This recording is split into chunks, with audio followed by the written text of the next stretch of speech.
interest siya, Mr. Chair. As to detaining her, no personal knowledge ako, Mr. Chair. Kasi magpa-follow up operation kami doon, Mr. Chair.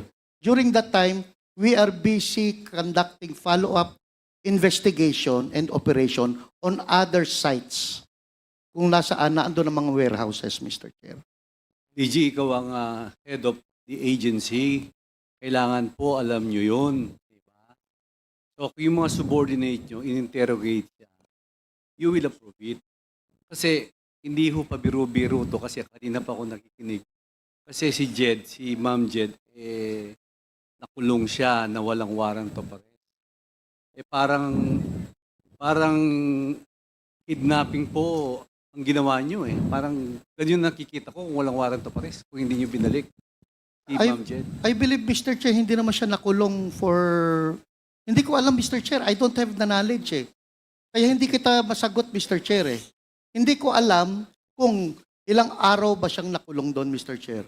Mr. Chairman, can I,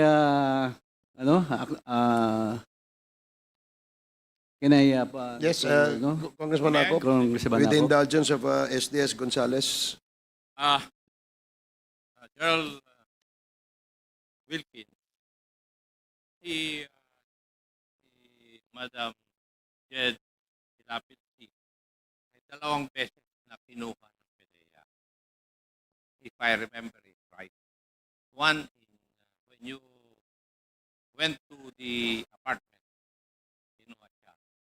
And in January 4, 2005, pinuntahan ulit siya at kinuha ninyo siya.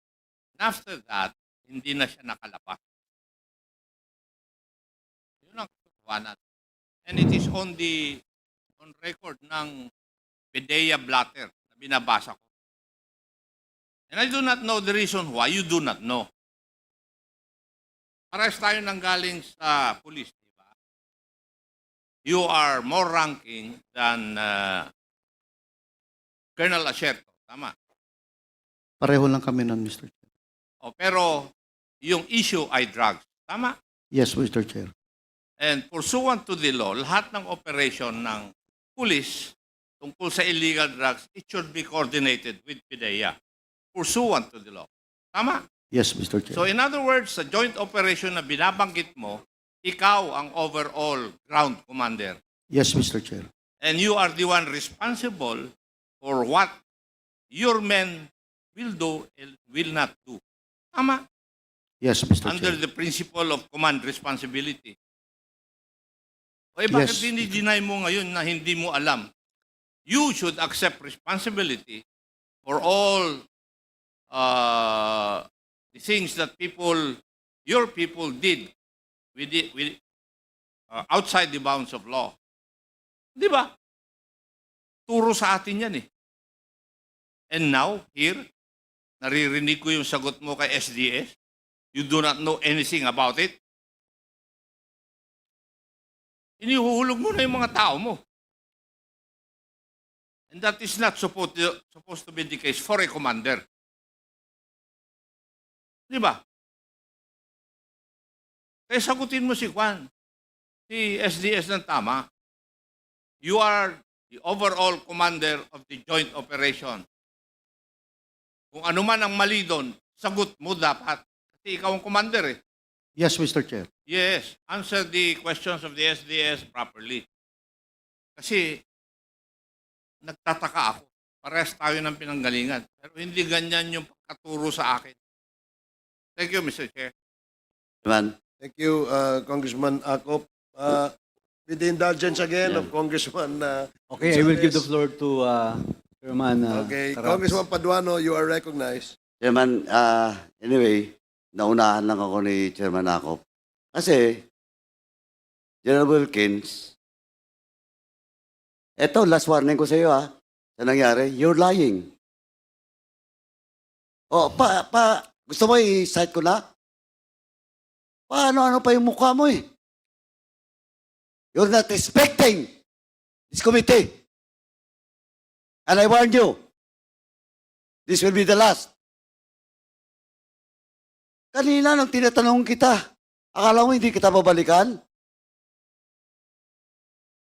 Now you admit that is all about your command responsibility. Well, in fact, magtuturuan na, Asierto, dinideny mo. Of course, your words against the words of Asierto. Now, eto si Jed. Did you really interrogate personally, Jed Pilapil? Yun nga, Mr. Chair, hindi ko kasi maalala na nakinausap ko siya. Basta ang alam ko, nasa opisina siya, Mr. Chair. Ayun And yung I problema. don't lie, Mr. Chair. You're not lying, you lie. Just a few minutes ago. Sa harap ko. Sinabi mo na delegated, that authority was delegated to your personnel. Yes, Nung Mr. Chair. Nung tinanong ka ni Chairman Acop, inamin mo. Question of command responsibility. Are you not lying? No, Mr. Chair. Also, Mr. Chairman, with that, I move to cite in contempt General Wilkins. Pasensyahan po tayo dito. In violation of Section C, Section 11, letter C, of our rules. So move, Mr. Chairman. Pinagbigyan na nga kita. Yun pa ang sagot mo? There is a motion to cite in contempt General Wilkins Villanueva for violating Section 11, paragraph C,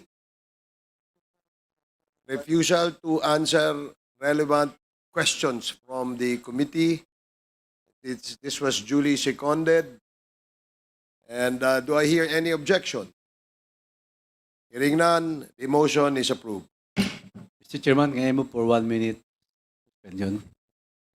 1 minute suspension.